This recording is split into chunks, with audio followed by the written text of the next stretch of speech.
గండికోట రహస్యం ఇంకా వీడలేదు. అంతా క్లియర్గా ఉంది, అంతా క్లారిటీ వచ్చేసింది. అసలు ఘటన జరిగిన రెండో రోజుకే పోలీసులకు మొత్తం క్లారిటీ వచ్చేసిందని చెప్పారు. ఉన్నటువంటి సమాచారం ప్రకారం చూస్తే అంతా క్లియర్గా ఉన్నట్లుగానే కనిపిస్తోంది. కానీ ఏదో మిస్ అవుతుంది. ప్రతిసారి ఏదో ఒక కొత్త పేరు పైకి వస్తుంది, ఏదో ఒక కొత్త ఆధారం దొరుకుతుంది, ఏదో ఒక కొత్త కోణంలో కూడా కేసు మలుపు తిరుగుతున్నటువంటి పరిస్థితి. ఒక యువతి, అది కూడా ఇదేదో ప్రొఫెషనల్ గ్యాంగ్ చేసినటువంటి హత్యన కాదు, ఖచ్చితంగా స్థానికులు తన కుటుంబ సభ్యుల ఇన్వాల్వ్మెంట్తో జరిగింది అనేది తెలుస్తోంది. కానీ ఎందుకు ఇంత క్లిష్టం అవుతుంది? ఫోరెన్సిక్ డిపార్ట్మెంట్ ఉంది, పోలీసులు ఉన్నారు, ఇంత టెక్నాలజీ ఉంది, సీసీ కెమెరాల విజువల్స్ ఉన్నాయి, కానీ ఏదో జరుగుతుంది, కానీ ఎక్కడో మిస్ అవుతుంది. అసలు ఘటన జరిగిన రెండో రోజే మా దగ్గర పూర్తిగా సమాచారం ఉంది, రేపు ఈవినింగ్ కల్లా మొత్తం బయట పెట్టేస్తామని చెప్పిన పోలీసులు ఎందుకని ఇన్ని రోజుల పాటు విచారించాల్సి వస్తుంది? అఫ్కోర్స్ విచారించాలి, ఖచ్చితంగా పూర్తి స్థాయిలో విచారణ జరపాలి, ఎవరెవరు ఇందులో పాత్ర ఉందో వాళ్ళని శిక్షించాలి, పారదర్శకత అనేది ఉండాలి, ఎలాంటి క్వశ్చన్స్కి ఉండకూడదు. క్లారిటీ వచ్చిన తర్వాత దానికోసం ఎంత సమయమైనా తీసుకోవచ్చు. కానీ ఎందుకు, అంటే ఎక్కడ మిస్ అవుతుంది? క్లారిటీ వచ్చిందని చెప్పిన తర్వాత ఎందుకు మిస్ అవుతుంది? కానీ రోజుకొక ఎందుకు మలుపు తిరుగుతుంది? రోజుకో కొత్త వ్యక్తి పేరు ఎందుకు తెర మీదకి వస్తుంది? పకడ్బందీగా జరిగిందా? ప్రొఫెషనల్ రేంజ్లో జరిగినటువంటి హత్యగా దీన్ని చూడాలా? లేకపోతే చిక్కుముళ్ళు ఎక్కువగా ఉన్నాయా దీంట్లో? ఎవరికి అర్థం కాని పరిస్థితి కనిపిస్తుంది. ఈ నేపథ్యంలో ఇప్పటికే దీనికి సంబంధించి విచారణ ఇంకా కొనసాగుతుంది. అసలు ప్రస్తుతం ఇంకా ఎవరిని విచారిస్తున్నారు? కుటుంబ సభ్యుల ఇన్వాల్వ్మెంట్ ఉందనేది క్లారిటీ ఉంది, కానీ ఇంకా ఎవరిని విచారిస్తున్నారు? ఇంకా ఏం వివరాలు తెలియాల్సి ఉంది? ఎక్కడ ఇంకా చిక్కుముళ్ళు ఉన్నాయి? ఇంకా ఏ విషయాల్లో క్లారిటీ రావాలి? తెలుసుకుందాం. మా ప్రతినిధి కిషోర్ మనతో జాయిన్ అవుతున్నారు. ఒకసారి ముందుగా కిషోర్తో మాట్లాడదాం. కిషోర్, ఏంటిది? ఏదో ఆనియన్ లేయర్స్ లాగా రోజుకొకటి బయటపడుతూనే ఉన్నాయి, తవ్వే కొద్దీ ఇంకా బయటకు వస్తున్నాయి, విచారించే కొద్దీ ఇంకా డిలే అవుతూనే ఉంది, సమయం గడిచిపోతూనే ఉంది. రెండో రోజే మా దగ్గర క్లారిటీ ఉందని చెప్పినటువంటి పోలీసులు 10 రోజులైనా సరే ఇంకా క్లారిటీ ఇవ్వని పరిస్థితి మనకు కనిపిస్తుంది. కారణం ఏంటి? ఎందుకు ఇంత డిలే అవుతుంది? ఇంకా ఎవరిని విచారిస్తున్నారు? నందు, ఏదైతే గండికోటలో జరిగినటువంటి మిస్టరీ మర్డర్ ఇంకా వీడే పరిస్థితే కనపడడం లేదు. ఇది పోలీసులకు కొంత సవాల్గా మారిందనే చెప్పాలి. ఎందుకంటే ఎలాంటి క్లూ దొరక్కపోవడం, అంటే బలమైనటువంటి ఆధారాలు కావాలని కూడా నిత్యం అటు పోలీసులు అన్వేషిస్తున్నప్పటికీ కూడా, అటు డామ్ స్క్వాడ్ కావచ్చు, అదేవిధంగా బాంబు స్క్వాడ్ వంటి బృందాలు కూడా నిత్యం ఆ ప్రాంతాన్ని జల్లెడపడుతున్నప్పటికీ కూడా ఎక్కడే కానీ చిన్న ఆధారం కూడా లభ్యం కాని పరిస్థితి. ఈ నేపథ్యంలోనే అటు రకంగా నిందితులు కూడా ఒక రకంగా సవాల్ విసురుతున్నారు అన్నటువంటి భావన సర్వత్రా వినిపిస్తున్నటువంటి పరిస్థితి. ఎందుకంటే ఇక్కడ ప్రధానంగా ఎవరై ఈ మర్డర్ చేశారన్నటువంటి విషయం పైన పూర్తి క్లారిటీ ఉన్నప్పటికీ కూడా, అంటే రోజుకో కీలక పరిణామాలు, రోజుకో కీలక మలుపు తిరుగుతున్నటువంటి పరిస్థితి కనిపిస్తుంది.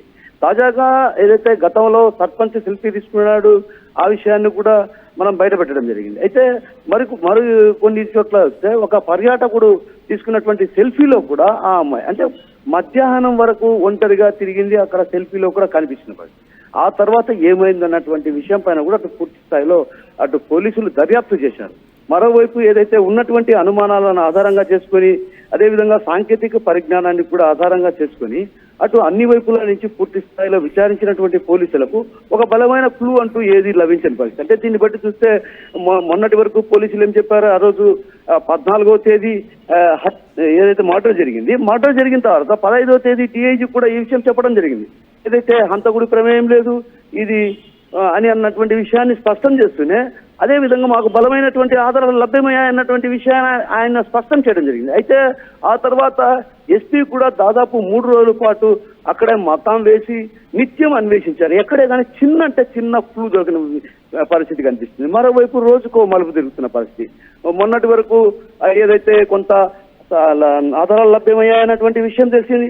ఆ తర్వాత మళ్ళీ ఆధారాలు లభ్యంగా అంటే ఒక రకంగా అటు సాంకేతిక పరమైనటువంటి అంశాలపైన కూడా అటు పూర్తి స్థాయిలో పోలీసులు దర్యాప్తు కొనసాగిస్తున్నారు. అయితే ఇక్కడ జరుగుతున్నటువంటి విషయం అంతా ఏంటంటే రోజుకు కీలకమైనటువంటి పరిణామాలు కీలకమైన మరుపు తిరుగుతున్న పరిస్థితి కనిపిస్తున్న నేపథ్యంలో కూడా అటు అనుమానాలను నివృత్తి పరిచే దిశగా ఏదైతే వారికి ఉన్నటువంటి పోలీసులకు ఉన్నటువంటి అనుమానాలను నివృత్తి పరిచే దిశగా కూడా ఏదైతే ఎవరు వచ్చారో ఆ రోజు ఏంటన్నటువంటి విషయం పైన కూడా అటు పూర్తి స్థాయిలో సాంకేతిక పరిజ్ఞానాన్ని ఆధారంగా చేసుకునే అక్కడ ఉన్నటువంటి పర్యాటకులు కావచ్చు ఇతరత్ర వారిని కూడా పిలిచి వారిని విచారించిన పరిస్థితి కనిపిస్తుంది. అయితే ఎక్కడే కానీ చిన్నపాటి క్లూ అంటే ఎంత విచారణ చేపట్టినా ఎక్కడే కానీ చిన్న క్లూ దొరకలేదు. అంటే ఒక రకంగా ఆ విద్యార్థిని చెవి కమ్మ కూడా కనిపించని పరిస్థితి. అయితే ఆ చెవి కమ్మ కూడా అక్కడే పడిపోయి ఉంటుందని కూడా భావనతో అటు పోలీసులు నిత్యం అన్వేషించారు. ఒక రకంగా జల్లెడపట్టినటువంటి పరిస్థితి. అంటే ఆ చిన్న కమ్మ కూడా ఎక్కడ దొరకని పరిస్థితి. మరోవైపు ఏదైతే చిన్నపాటి రక్తపు మరకలున్నా కూడా పోలీసులు ఈ కేసు ఛేదించగలమన్నటువంటి భావన వ్యక్తం చేసినటువంటి పోలీసులకు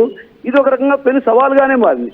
చిన్నపాటి రక్తం కూడా అంటే ఒక రకంగా పూర్తి స్థాయిలో ఆనవాళ్లు లేకుండా చేశారన్నటువంటి బలమైనటువంటి ఆరోపణలు అనుమానాలు కూడా వ్యక్తం అవుతున్నాయి.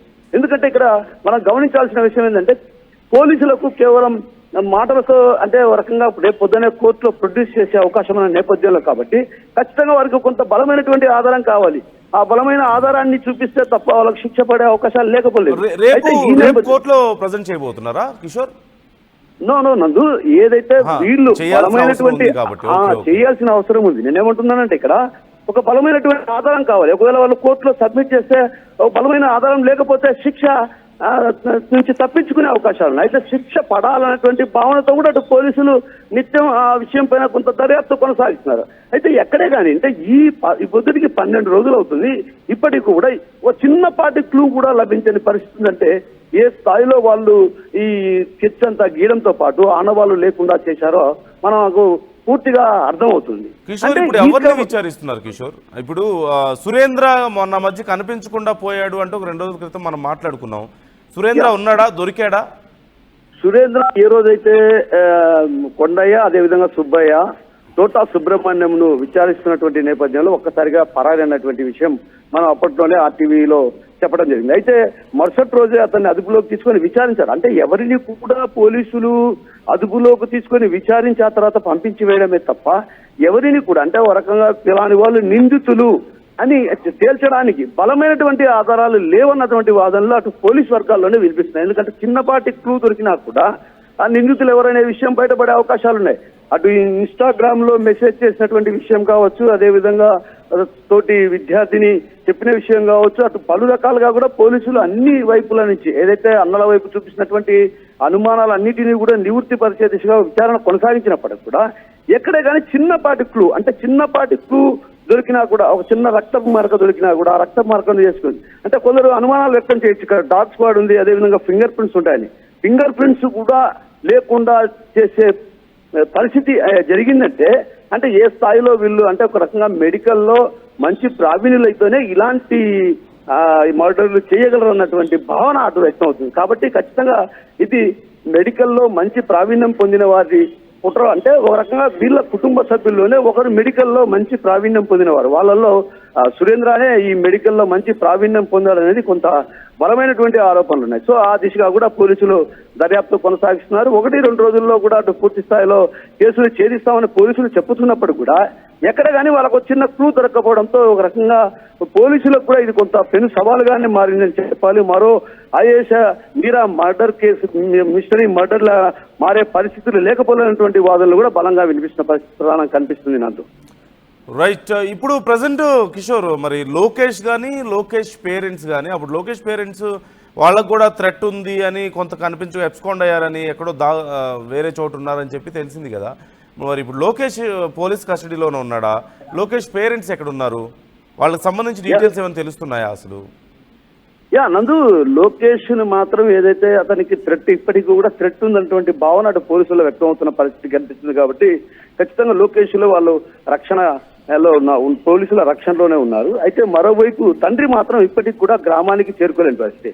మరోవైపు అటు తల్లి కూతురి దగ్గర ఉన్నట్లు సమాచారం. అయితే కూతురి వద్ద నుంచి కూడా ఈ రోజు కానీ రేపు కానీ ఆమె స్వగ్రామానికి చేరుకునే అవకాశాలున్నాయి. ఎందుకంటే ఒక రకంగా ఏదైతే ఆ రోజు ఘటన జరిగిన వెంటనే తండ్రి హెచ్చరించాడు, ఏదైతే లోకేష్ ను ఈ విధంగా తీసుకెళ్ళావు కాబట్టి మన ఇంటిపై పడతారు, దాడులు చేస్తారన్నటువంటి భావన ఆయన వ్యక్తం చేశారు. అంటే ఒక రకంగా పగతో రగిలిపోతున్నటువంటి నేపథ్యం కాబట్టి, ఒక రకంగా కసితో ఉన్నారు కాబట్టి ఆ నేపథ్యంలోనే ఈ విధంగా దాడులు చేస్తారన్నటువంటి భావన వ్యక్తమైతే ఒక్కసారిగా వాళ్ళంతా కూడా పరారైన పరిస్థితి.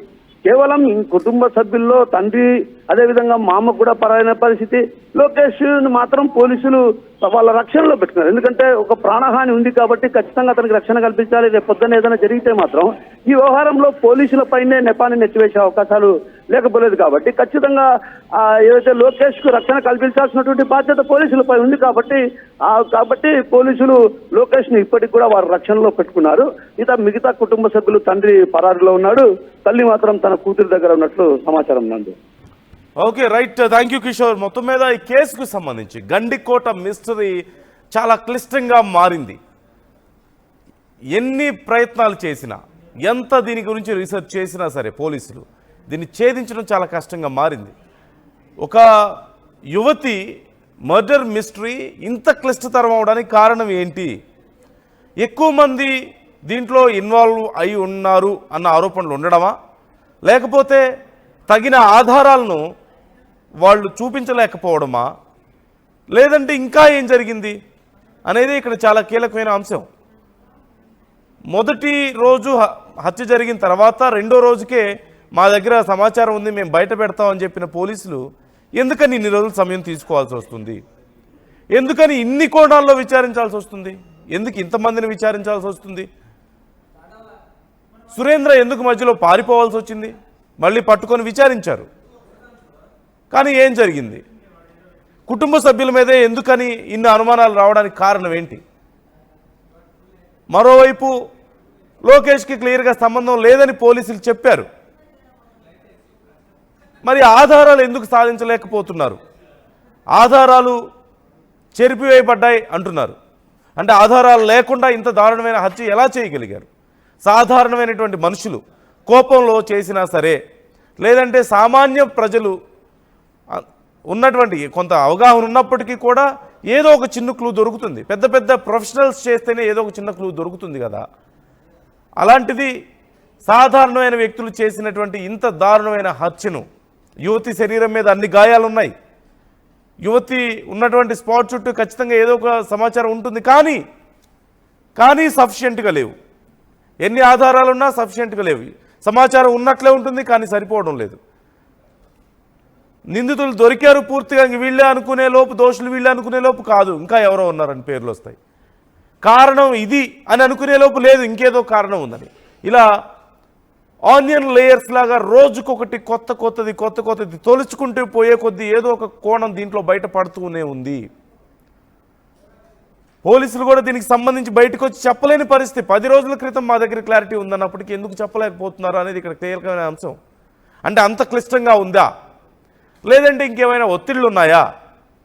ఇలా చాలా రకాలైనటువంటి అంశాలు తెర మీదకి వస్తున్నాయి. మొత్తం మీద గండికోట రహస్యం చాలా క్లిష్టతరంగా మారింది. ఛేదించడం చాలా కష్టం అవుతుంది. ఇంత పెద్ద వ్యవస్థ నుండి, ఇంత టెక్నాలజీ ఉండి పోలీసులు అయినా సరే ఎందుకు ఇంత సమయం తీసుకుంటున్నారు అనేది మనం అర్థం చేసుకోవచ్చు. పరిస్థితి ఎంత క్లిష్టంగా ఉందో అర్థం చేసుకోవచ్చు. కానీ అతి త్వరలో ఆ యువతికి, అత్యంత దారుణంగా బ్రూటల్గా హత్యకు గురైనటువంటి యువతికి న్యాయం జరుగుతుందన్న నమ్మకం అయితే ఉంది. పోలీసులు ఖచ్చితంగా ఈ కేసును ఛేదిస్తారన్న నమ్మకం అయితే ఉంది. అప్పటి వరకు ఆర్టీవీ కూడా దీనికి సంబంధించి ఖచ్చితంగా కొనసాగిస్తూనే ఉంటాం మా ప్రసారాలని. ఈ కేసు మీద మేము ఫోకస్ చేస్తూనే ఉంటాం. మీరు కూడా మీ అభిప్రాయాన్ని వ్యక్తం చేయండి. ఎందుకని ఇంత ఆలస్యం అవుతుంది? కారణం ఏమై ఉండొచ్చు? పోలీసులకు అతిపెద్ద సమస్య ఏంటి ఇక్కడ అనే అంశాలకు సంబంధించి మీ అభిప్రాయాలను మీరు కూడా మాతో షేర్ చేసుకోండి, కామెంట్ చేయండి.